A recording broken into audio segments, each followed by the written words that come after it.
ايه، قلقان من مباراة الوداد؟ انا بقول لك ما تقلقش، بعد الفيديو ده صدقني مش هتقلق خالص.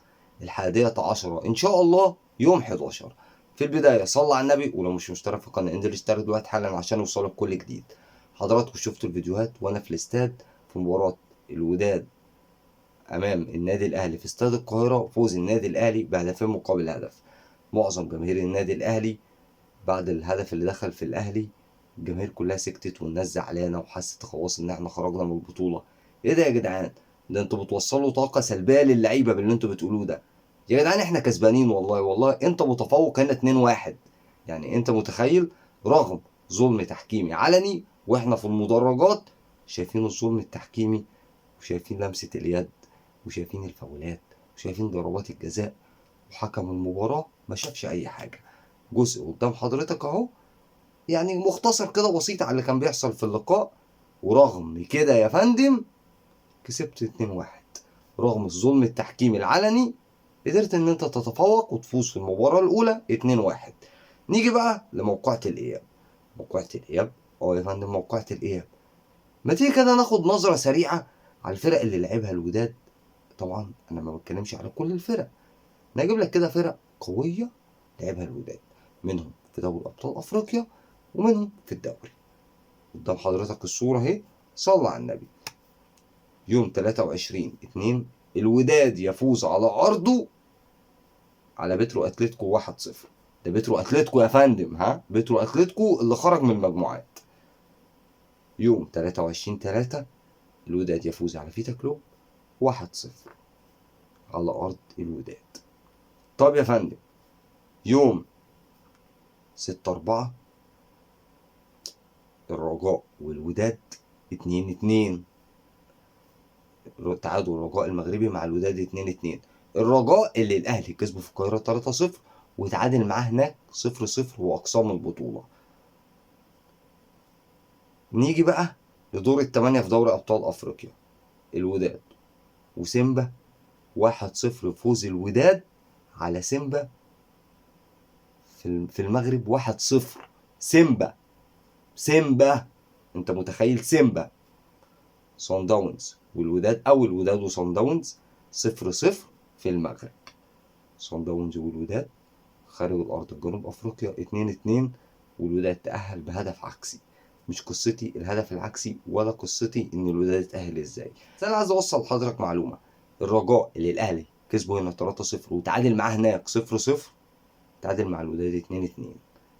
هكلمك على مباراة سيمبا. الوداد اتعادل، كسب 1-0 في العودة، في الذهاب اتغلب 1-0 وصعد بضربات الجزاء. سيمبا، سيمبا. يجي بعد كده الوداد وصن داونز. صن داونز كان بيلعب ب10 لاعبين وتم طرد لاعب اخر بقوا 9 لاعبين، والوداد ما عرفش يكسب صن داونز في المغرب.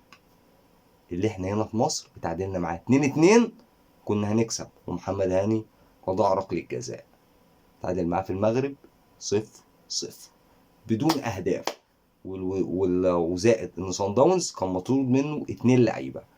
انت قلقان من ايه يا فندم بقى؟ قول لي انت قلقان من ايه؟ يا فندم انت رايح هناك ليك افضليه، يعني انت رايح هناك ليك افضليه عليهم، انت رايح كسبان. لازم الوداد يحرز فيك هدف عشان خلاص يقرب نفسه من البطوله. يعني هو مجبر ان هو يكسبك، انما الحقيقه انت في ايدك كذا حل. في ايدك تكسب، تتعادل، تتغلب بقى 2-1 3-2 لا قدر الله في حاله الهزيمه. يعني انت في ايدك 3 حلول، هما مفيش حل لحل واحد في ايديهم. 1-0، 1-0 وما يستقبلش اهداف. يعني انت متخيل الريمونتادا اللي هم فيها او التفكير اللي هم فيه؟ ده هم مرعوبين اكتر منك. اقول لحضرتك على حاجه، الاهلي توج ببطوله دوري ابطال افريقيا 10 مرات، منهم 5 مرات من ارض المنافس. ده على ما اعتقد 2006 الاهلي تعادل مع الصفاقسي في القاهره 1-1 وراح فاز في رادس 1-0 بهدف محمد ابو تريكه الشهيد. يعني ده مباراة رادس أصعب من اللي احنا فيها. احنا تعادلنا هنا في القاهرة 1-1، إنما أنت هنا كسبان 2-1 وليك أفضلية. إيه بقى القصة دي؟ إيه الناس قلقانة من إيه؟ أنا مش عارف، والإعلام عايز يصدر إيه للناس؟ احنا كنا في المدرجات قعدنا 90 دقيقة بنهتف قدام حضرتك لقطة من المدرجات في هدف كهرباء أهو. وانا مصوره قدام حضرتك اهو.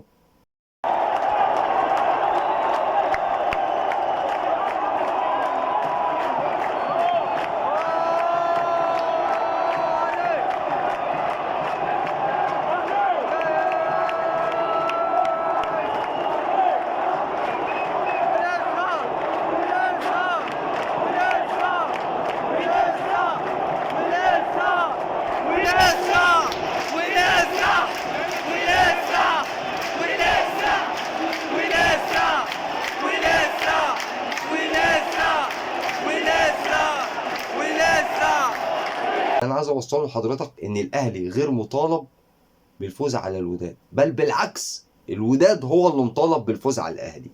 فاحنا في الفتره دي، في التوقيت ده، لازم ندعم لاعيبتنا ونقف جنبها ونوصلهم ان البطوله لسه في الملعب ومفيش حاجه انتهت.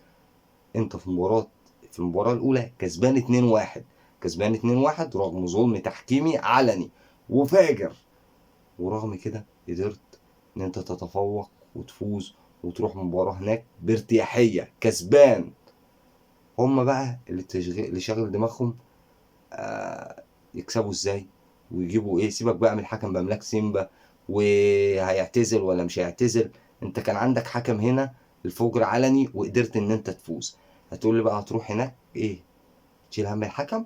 انت اللي في ايدك كل حاجة، في ايدك ان انت تدعم لعيبتك، وفي ايدك ان انت تساند فرقتك، وفي ايدك ان انت تهتف لعيبتك. واي واحد موجود في الاستاد او اي مشجع من مشجعين النادي الاهلي يا ريت يقفوا 90 دقيقة يشجعوا فريقهم، ويا ريت من لعيبة النادي الاهلي تركز كويس قوي داخل الملعب.